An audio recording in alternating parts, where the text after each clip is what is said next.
We have to put all the efforts in Javier Milei all through these months. Are going to be critical, are going to be very painful months, and they're going to try to destroy him. I think that the left, they try to get him out of office, for him to resign, to point the finger that all the problems are his fault, when actually he's fixing things, right? He's making the problem go away. Argentina has a cancer right now, and it's only been growing and growing and growing. And now it's the time to take it out, to suffer going through the medical procedure. But after that, you're healed, right? You can start to recover. Welcome back to the Freedom Footprint Show with Knut Sandholm and me, Luke the Pseudofin. And today we're joined by Ariel Aguilar, a Bitcoin evangelist, goes by Bitcoin Evangelista on Twitter. And you might have seen him driving across Europe as one half of La Bitcoineta, this great big Bitcoin van. There's a viral picture of Michael Saylor from BTC Prague sitting in the van. It's very cool. But anyway, he's here today to tell us a bit about the economic situation in Argentina. And we're recording this just after the victory of Javier Milei in the Argentinian presidential election. So it's a very topical episode today. So Ariel, welcome to the Freedom Footprint Show. Thanks for joining us. Well, thank you guys. It's a pleasure to be here, Knut and Luke. So yeah, I'm in Buenos Aires right now. I have lived through the elections. Milei has won the first libertarian president in history, all around the world actually. And he ran with a libertarian anarcho-capitalist campaign of reducing the size of the government, lowering taxes. Well, actually like voucher systems for education and healthcare. So yeah, it's amazing. The rise of Milei, we're going to be discussing this because I've known him since before he was famous. It's quite funny that in 2014, or around that year, he became a libertarian. Before that, he wasn't a libertarian. He was more like a monetarist from the Chicago school, right? He discovered Rothbard and other Austrian economic authors. And ever since then, he's been doing proof of work, like constantly going to TV shows, universities, colleges, giving speeches, traveling all around Argentina, then to Latin America countries as well, and teaching people about Austrian economics, libertarianism, anarcho-capitalism. So it's quite a character. I know you've seen videos of him, you really should go and watch him. And it's also another amazing aspect of this is that he has run the cheapest political campaign in history. He hasn't spent money on ads.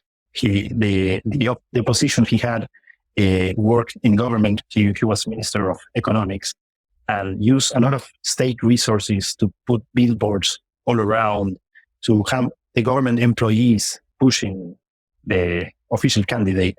And Milei only had like an army of people on Twitter and social media working for him for free, like pushing, making memes. So it's funny that they say that kind of teenagers on Twitter ran his political campaign and he won. So it's amazing. It's the most voted candidate in Argentine history. He got around 55.6%, 0.7%. So we can round it up for 56% votes. No candidate in history has gotten that so high. Yeah, it's truly remarkable that a character like this can win an election anywhere, and it's absolutely fantastic. Now, he can certainly talk the talk. The question is, can he walk the walk? I mean, do you think that he will deliver on his promises, or is he just another politician? I have a hard time trusting politicians in general, but this guy seems like the world's first anti-politician politician. Right. Well, yeah, we'll have to see it through these years and months. Argentina is a quite difficult country. It's been conquered by unions, by businessmen that we like to call them like dinosaurs, right? Because they are entrenched with the politicians. They ask for regulations, and for example, for many, many decades, the ethos or the culture in Argentina was to do import substitution, like prohibiting the importation of goods, building national products. So, for example, through the 60s, 70s, 80s, the same cars were being produced all throughout those decades. Like the same car that was sold in 1967 was manufactured in 1989, right? And the economy in Argentina was quite closed. So up until this day, what they teach you in school and in college is that we have to live with what is ours. We have to live with Argentine production and we have to keep the foreign things away. So Argentina is quite isolated. It's a country where right now you cannot do international wire transfers. I cannot go to a bank and say, hey, I want to send $1,000 to America or to Europe. No, you cannot do it, right? You have to be an exporter. And right now, the situation is so bad that even exporters or people that were doing imports, the government told them, okay, we don't have the dollars for you to wire abroad. Get financing outside, or make your supplier finance you for 6 months or 9 months that we're going to pay you in the future. And right now, the central bank is $25 billion in debt because of that, of payments that need to go to China, to the United States or Europe. And the central bank does not have that money. It's broke. It's net negative. It's when you take all the liabilities, the situation is quite dire. And fortunately, we hope that Milei will tell the Argentine people the situation when he goes into power. He's going to become president officially on December 10. So we are only like 20 days away from that. This transition has to move very fast. But the next few months are going to be quite painful, I say. And going to your question, Knut, about if he's going to deliver or not. One of the things that's going on is that Milei doesn't have a structure behind him, like to support him and all the people that are needed to fill all the roles in government. And he even didn't have like a political party. He didn't even have the structure that you need to oversee the elections. In Argentina, we do elections with ballots, and on each table, there needs to be like the president of the voting table plus overseers from each political party. And there are like 100,000 tables where people go to vote. So you need 100,000 people to go and take care of your votes, right? Because otherwise they make fraud and they steal the votes. So when he got into the ballotage, which is the runoff election, you have to choose between the first and the second. Milei was second place. A previous president from 2015 to 2019 offered Milei to help, like becoming his like godfather and granting him all the overseers from his political party. And the woman that was third in the elections, Milei had totally bashed her, right? Like Milei had accused her of being a terrorist in the 70s, of putting bombs in kindergartens, right? Because terrorists used to do that in Argentina back in the 70s.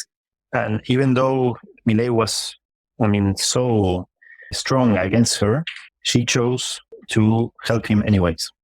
And so she went publicly and declared please, we have to support Milei, not the Massa, which was in number one position in the first election. And so all the support from the previous president, from this woman, Patricia, and from many sectors, got him to where he's now. Otherwise, this election, they would have stolen all the votes. And we would have more, we call Kirchnerismo. Kirchnerism is the ruling class that has been ruling Argentina for the last almost 20 years. And Argentina was going to continue on its decline. Right now, the average salary of an Argentine is like $200 a month. The situation is very tense. You can see it on people's faces. They are not able to afford rent. They are not able to afford food. So they are not even able then to have any savings left after paying for rent and food, right? So the expectations, or what Argentines have been living through the past months, is that every month that comes is worse than the previous month. So it's quite, for a European or an American, I believe it's quite difficult to imagine how it is life when for the last 20 years, every year is worse than the previous year. I believe that is not life, or life shouldn't be like that. Well, unfortunately, most people are about to find out in the West, I guess, as we see more and more currencies hyperinflating. Inflation is just a slow-mo version of hyperinflation. All the fiat currencies are on the same path, and it's horrible. And you see these mainstream media outlets here, people calling him a far-right extremist. That's like everywhere, and they're calling him a mini Trump.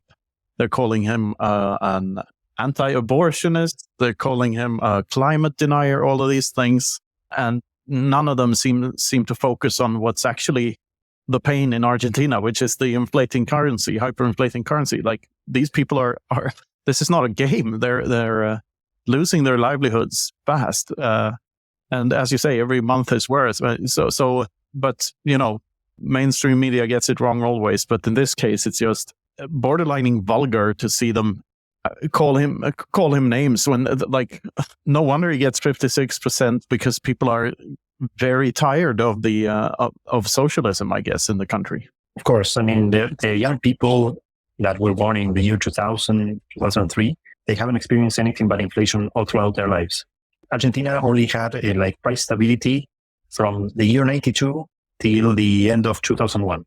There was like a sort of like a tether, like a USDT that the government did. It was called convertibility.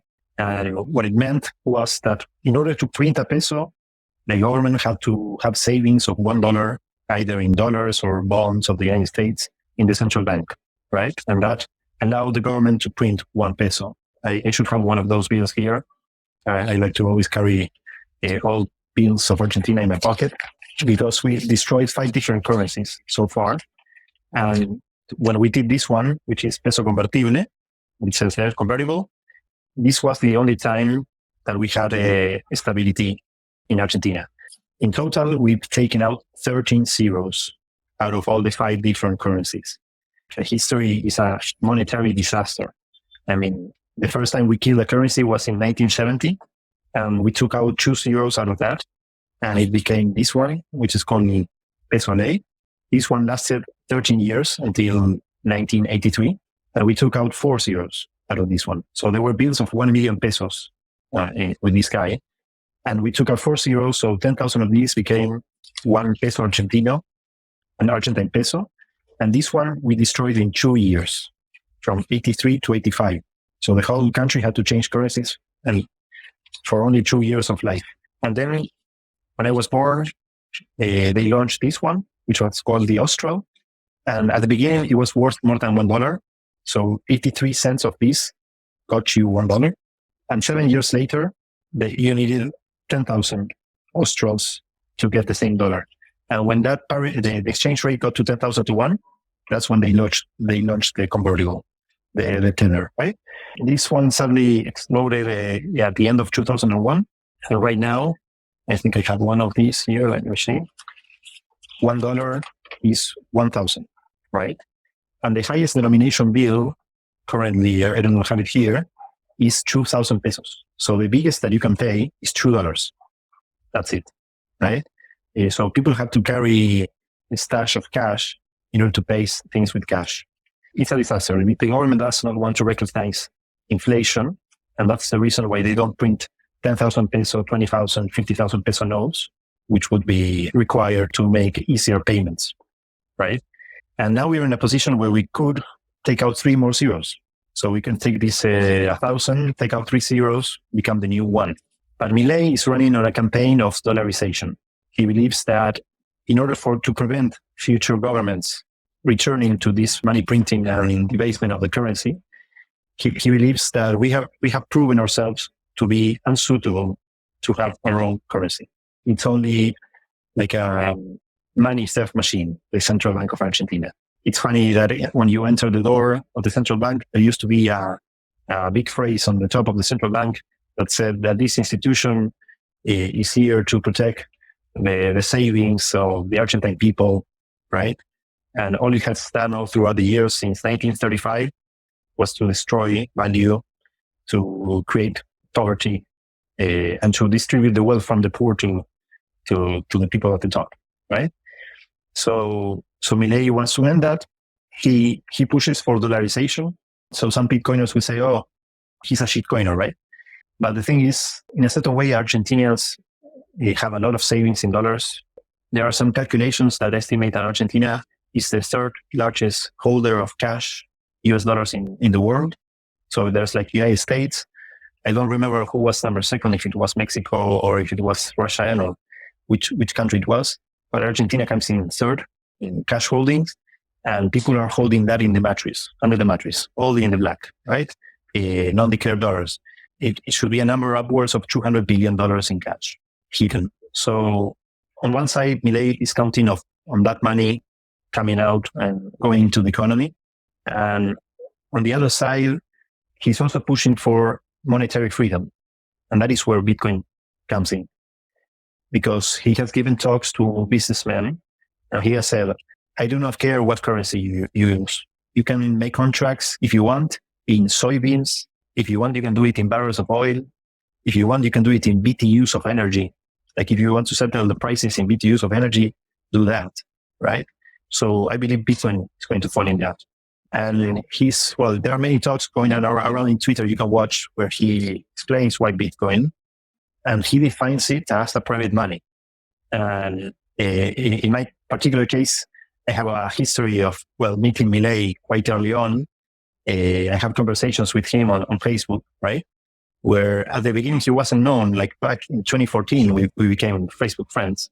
And at that time, I realized he was going to become somebody, right? He was starting to be an interesting guy. So I had a Bitcoin talk I did in October 2014, still on YouTube if you want to go watch it. It has like 25,000 views or so. And I sent him the link to the talk and I said, hey, Javier, you need to learn about this, right? And he replied, oh, that's great. Please send me the PowerPoint presentation to my email, right? I want to learn more about it. And Milei back then, he was a chief economist of a private corporation that handles the Argentine airports, a TV channel, one of the main TV channels of Argentina, right? That all this corporation is called Corporation America, is run by an Armenian guy, Ornekian. And Milei was one of his top economist advisors.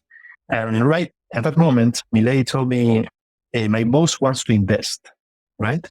And he told me 800M. And I said, 800M, M is for millions, right? And I thought this guy was crazy. Because back then, the Bitcoin price was, $300, $400 per Bitcoin. It would have meant like a purchase of like 2 million Bitcoins or 3 million Bitcoins. An impossible purchase to make, right? It would have changed the whole history of the Bitcoin transaction. And so I never follow up on that. I thought this guy is crazy. Some people watch him and say, this guy's crazy, right? And so I felt the same. I mean, I left the conversation there. I did not follow up or kept, I never sent him the PPT, right? The presentation. And during the years, I met him many times in conferences and I tried to orange pill him, right? I tried to gauge his knowledge of Bitcoin because he doesn't run deep. He won't know what a hash function is and how the self-adjusting mechanism for the difficulty of Bitcoin, right? All of that, I don't believe he knows that, right? So he does not know why Bitcoin is better to other cryptocurrencies. That's my main worry. And when you try to go deep with him on these topics, after 2 minutes, he will say, yeah, Bitcoin is private money. And I am all in for private money. That's like all I need to know, right? And he goes off to something else. So I believe his take on the subject is he wants to give monetary freedom. And so if you want to use Bitcoin or crypto for him, I guess it's the same. So I believe there's still a lot of work to be done to show him why Bitcoin is superior, like why Bitcoin is better. And so that, he doesn't squander it, or there's also like a dark side or a dark aspect to him. I would say that because, and some Bitcoiners have pointed this out, that in the past, he has gotten money from shitcoins or perhaps even Ponzi schemes, right? To promote, like to make a photo and a greeting, right? Milei meeting the CoinEx team. It's a sad thing. You can look this up. And after a few months, CoinEx explodes, up and down, or disappears. And all the people are, lose all their savings in that. And then Milei tries to, detach himself from that, right? In public. But it's a sad thing to watch. And I hope that it does not repeat. So I mean, the future for Argentina, I believe it's the best option possible. What happens? Milei winning. Otherwise, Argentina would have continued on this path of going downhill, and the salaries even going lower, like from $200 to $100 to $50, and then you become Venezuela, and then you become Cuba, right? So right now, this process of dollarization, he's trying to push. We will have to see how it unfolds, and also if he gets supports from the United States, or if he gets supports from the IMF, because depending on how many dollars he can get from these financial institutions, is how much suffering the Argentines are going to go through in the next few months. It's not going to be the same if he gets $10 billion or if he gets $100 billion, because that, and at one moment the government's going to have to say, okay, this is the exchange rate. When they did this in the year 92, and the exchange rate got up to 10,000 to 1. So right now we are in 1,000 to 1. So we don't know if this exchange rate is going to be $2,000 pesos to a dollar, 5,000 or $10,000, 10,000 pesos to a dollar. So it's going to mean a very large devaluation, a very large impoverishment, and a lot of pain. But the thing is, also I believe that is necessary. It's a painful process where you get rid of the problem of inflation, you pay all the debts, everything gets settled, and then you can restart. So perhaps salaries do go to $50 per month for the average worker. But after that, it's all upside, it's all uphill, okay? It's all, okay, then you go from 50 to 75, then you go from 75 to 100 to 200, and eventually we can become a normal country again, where salaries used to be $1,000 in 2017. And it's going to be a quite interesting experience, similar to perhaps what El Salvador is living through, that the country starts to grow again. All right. This is so interesting. I have so many questions and so many things on my mind now, but like, let's get back to the orange pilling of Milei a bit later. But there's a couple of things. I know that from the immediate criticisms I see on Twitter of Milei and from other sources as well, like one thing is that he's on the IMF's webpage. Or I think it's the World Economic Forum. No, not the IMF, the WEF. Sorry for that. And there's another thing. He wants to stop cooperating with China and Brazil, right? He wants to end all that and leave the BRICS thing. And he's very pro US, obviously, because he wants to dollarize, and Israel, which he gets a lot of flack for as well. What are your comments on that? Well, on one side, he says that he doesn't want to deal with communist countries, right? He's on the pro-liberty side. But at the same time, he also says that that's at the government level, but he will never interfere with private individuals trying to commerce with anybody, right? So if a private individual company wants to do commerce with China, he has no problem with it, right? But yeah, so his answer is at the state level. Well, that's great in that case. There's no embargo or anything like that. It's just basically he just wants to reduce the size of government, and that's always good. I mean, the saddest part about this sad story about the 5 different currencies all going to shit is that the dollar itself is suffering from the same disease. Yes, that's what we Bitcoiners say, but it's hard to, you have to understand what Argentines are going through, right? And so when the official inflation this year is about 147% or so, but in some instances, it might be 200 or 300%. And the bond bubble that is, it's like a ticking bomb that this government is leaving Milei, it has like 4 times the size of the monetary base in circulation. So if Milei solved that, for sure you have like a 4-fold devaluation, right? Like you go to 25%, and you need to go to at least 4,000 pesos to a dollar to solve that bond bubble. And those bonds are bonds that the government has created to suck up all the liquidity of the pesos in the market, so that those pesos do not go towards purchasing dollars. And those bonds back up all the peso deposits in banks. So the banks are like forced to buy these bonds from the government, right? That's the backing of all the bank accounts. So they have to solve that. They don't need They have to prevent the default and explosion of that bond bubble. Otherwise, all the bank accounts go belly up as well. All the banks go belly up as well. So I don't believe there's any other outcome or possibility that is not printing the money and devaluation, right? So it's going to be, like I said before, quite painful. So even though the dollar might have a 10% inflation, or perhaps even more, 15, who knows, the government's always lie with inflation numbers. When you come from 150%, 15 seems like a oasis, right? It's perfect. A walk in the park. Exactly. So what you have in a year, Argentines have in a month. So back to orange pilling Milei. I know. So you weren't. Were you friends with the guy? Like, how close were you with this guy back in 2014? Well, not personal friends. No, I do know people that, yes, they are more friends with him or are working close to him.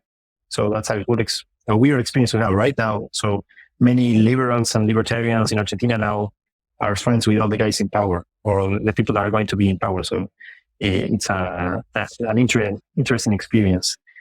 And now we also feel like we have a responsibility to help this new administration, because if Milei fails, and there are lots of forces trying for Milei to fail, they will say, oh, it was the classical liberal ideas that brought us this hyperinflation or that brought us this hyper devaluation of the currency. And they will point the finger at him, and they will try to do all in their power for him not to succeed, right? So on the libertarian side, we have to support him. But you tried to orange pill him pretty hard back in 2014. Yes, and 2016, 2017, even I remember when he was recording political spots for TV in the previous election, I was one of the extras on the background, right? All right. And later approaching him, trying to talk about Bitcoin with him. And like I said, like after 2 minutes of talks, he shuts down and he says, it's private money. That's all I care about, right? So I believe in his mind, Bitcoin is the same as Ethereum, perhaps, or the same as any other. Okay. So he's taken the black-yellow pill, and he's a true Rothbardian, but he's only taken half orange pill so far. Is that a good description? Yes. So then that begs the question, like, so how do we do this? How do we properly orange pill him going into the future? It's going to get harder and harder to reach, right? So I know that there's this La Bitcoin Conf in Buenos Aires that I heard the one this year was less shitcoiny than the previous one. Was that were you to begin with? Were you there, and was that your experience too? Yes, I was in Europe touring with La Bitcoineta. We can talk about that later. But I arrived one day before the conference. I was a speaker there. And I actually, at one moment, I suggested the organizers, we should invite Milei, right? He would bring a lot of people. The organizer didn't want to get political on one side, right? But at least he did invite a deputy of Milei, a woman. She won. So she's now is going to become a deputy. And this woman she's proposed to become like the chancellor of foreign affairs of Milei. And that woman is a Bitcoiner. She knows a lot about Bitcoin. She knows even more than Milei about Bitcoin. So it's interesting to know about her. Diana Mondino is her name. I'm not sure if there are videos about her on YouTube talking about Bitcoin. We should look that up to see if there are subtitles in English for that. So our best chance is going through her, right? To try to orange pill him.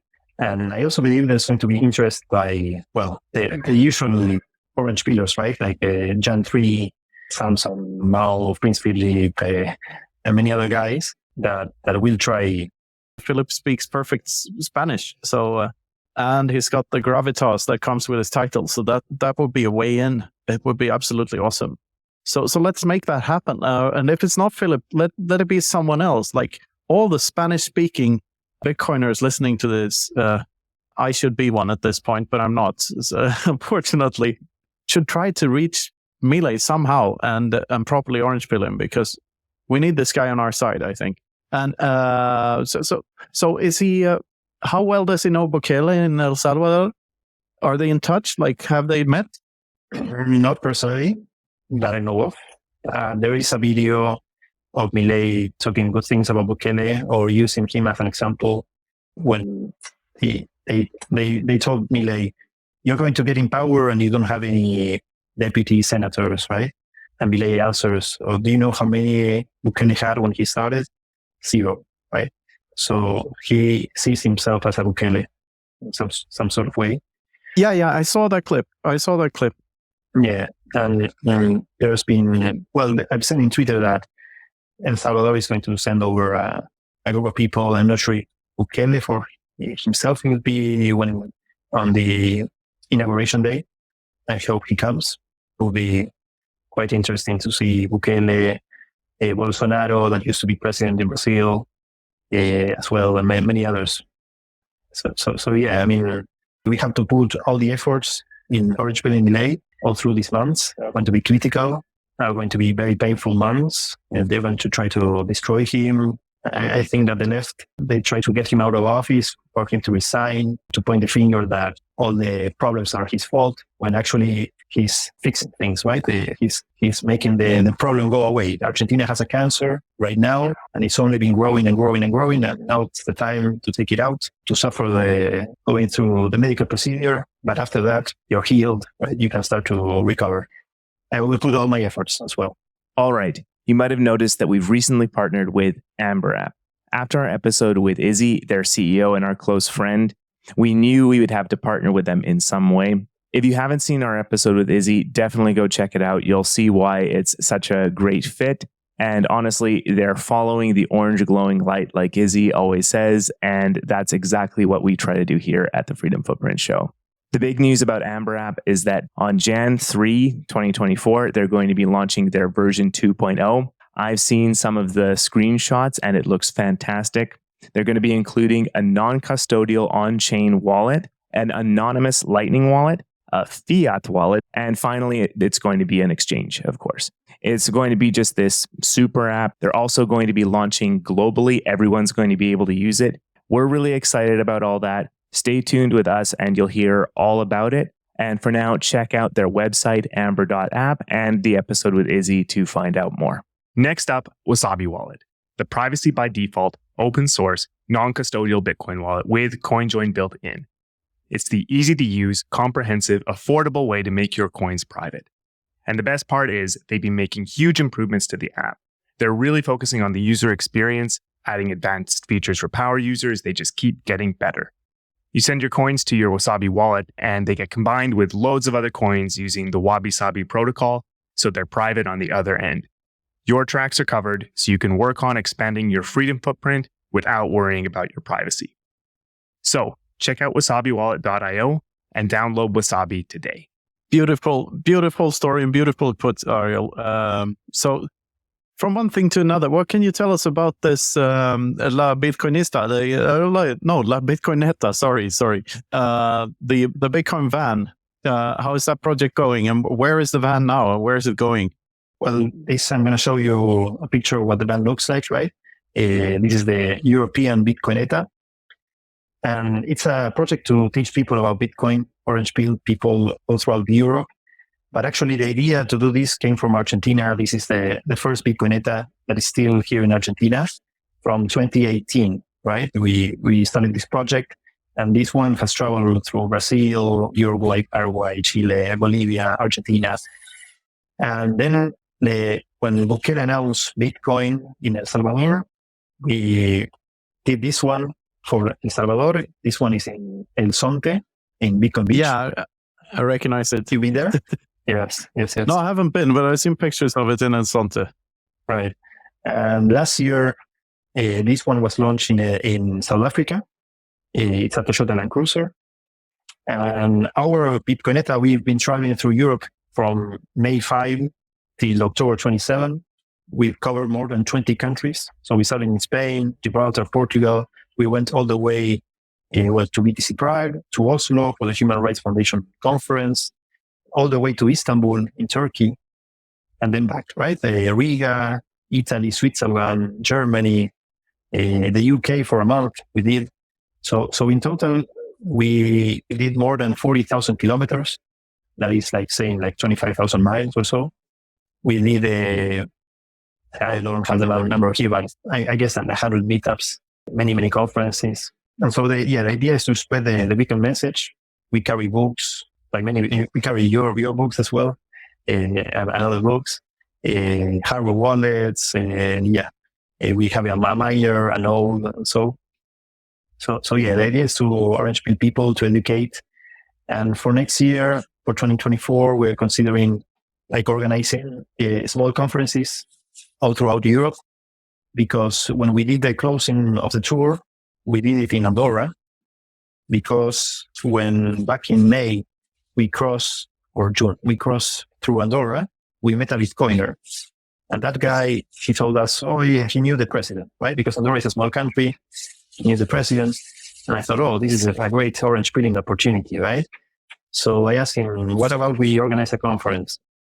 And he went to the Association of Engineers and the Association of Economists. And they got into the idea. They invited their database of engineers, database of economists, accountants, and so on. And they gave us an auditorium, and we held the first Bitcoin-only conference of Andorra, right? So it's nice to see La Bitcoineta organizing the first Bitcoin-only conference in each city where we've been through. And in the end, this Andorran guy could not confirm us, like, the president's coming or people from the banking sector are coming. So I did not push it further. But if he had confirmed, yes, the president is coming, I would have told Samsung, I would have told Prince Philip, right? Hey guys, you need to come or sponsor the event or something. You need to tell me too, because I'll hop in the car and drive up there. Sure, for sure. Of course. Sure, it was I should look the photo of that. For Andorra, which is a country of 80,000 people, it was quite a nice event. I mean, we had 25 people or 30 people coming. So that's the Bitcoineta project. If you can follow me on Twitter, it's at Ariel Aguilar, the handle. And next year, I will also be launching a book about Argentina and Bitcoin. Fantastic. And you should also follow the Bitcoineta project. At Bitcoineta EU is the European version, I guess. And I guess there's a similar handle for the other project. The other ones from Argentina, I think it's at Bitcoineta or at La Bitcoineta, LA Bitcoineta. You should follow us there. And you should come to Argentina, Helmut, and look. I should definitely come to Argentina. So should you look? And we should do a South American tour one day. Of course. We'll throw a barbecue. We'll throw a big barbecue when you come. We have the best meat. Yes, the Argentinian kitchen is the best in the world. There's an Argentinian steakhouse here close to where I live, and it's my absolute favorite restaurant. There's nothing like a steak with some chimichurri on it. How much does it cost, like a kilo of sirloin or ribeye in Argentina? Less than here, I guess, and very much less than $3 or $4 for a kilo right now. Oh, fantastic! We have to go, Luke.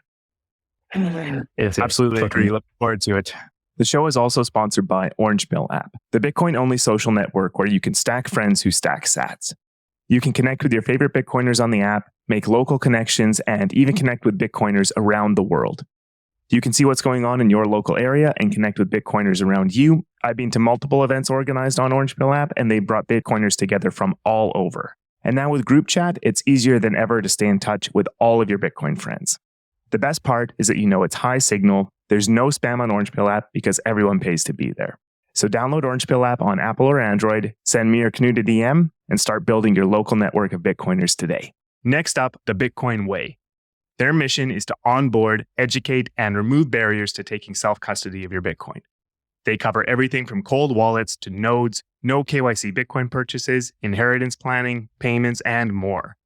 Whether you're new to Bitcoin or you're an experienced Bitcoiner looking to expand your freedom footprint, or you know someone who this sounds perfect for, the Bitcoin Way has something for you. They have a skilled team, well-versed in the Bitcoin space, and their goal is to make all the complexities of Bitcoin as straightforward as possible for everyone. And the best part is you can get started with a free 30-minute call with their team. Go to thebitcoinway.com/contact for more info. Our newest sponsor is Geyser. They are the portal to the creator economy on Bitcoin. On Geyser, creators can monetize their work through their communities in a social and engaging way, and supporters can send sats to their favorite projects. Geyser has also recently integrated with Zaps and Podcasting 2.0, so every Zap sent to a Geyser address shows up on the Geyser page. We have a Geyser fund ourselves. It's the best way to support our show directly with Bitcoin. So whether you're a creator or a supporter, check out Geyser at geyser.fund today. Before we let you go, Ariel, is there anything you want to have on your mind, Luke? You know what? I think this has been a fantastic overview. So I'll just toss it back with, do you think this is going to work? Are you optimistic that Milei is going to succeed? Well, if he remains in power, they don't overthrow him. They don't make him suicide because in Argentina, sometimes when people appear dead, they have them dead, right? And if this influence from the previous president that has like a godfather him does not go too far, right? Because this previous president might put many people from the previous administration in power. I expect them not to stop things and not come with those Keynesian ideas that they have, right? So if he's able, to bring his ideas forward, the next few years in Argentina are going to be great. I mean, they're going to be all upside. So you foreigners, you will be able to come here with a few $100s or thousands of dollars and buy everything, right? On the cheap and ride all the upside wave. And it's going to be a very free country, like to do peer-to-peer transactions, nobody messing with you, right?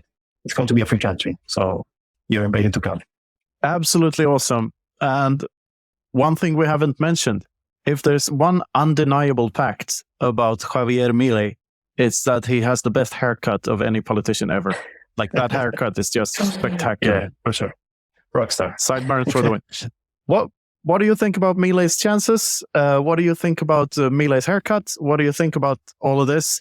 Comment below and like, subscribe, and brush your teeth, people. So see you in the next one. Thank you very much, Ariel. Thanks, Ariel. Bye. Thank you.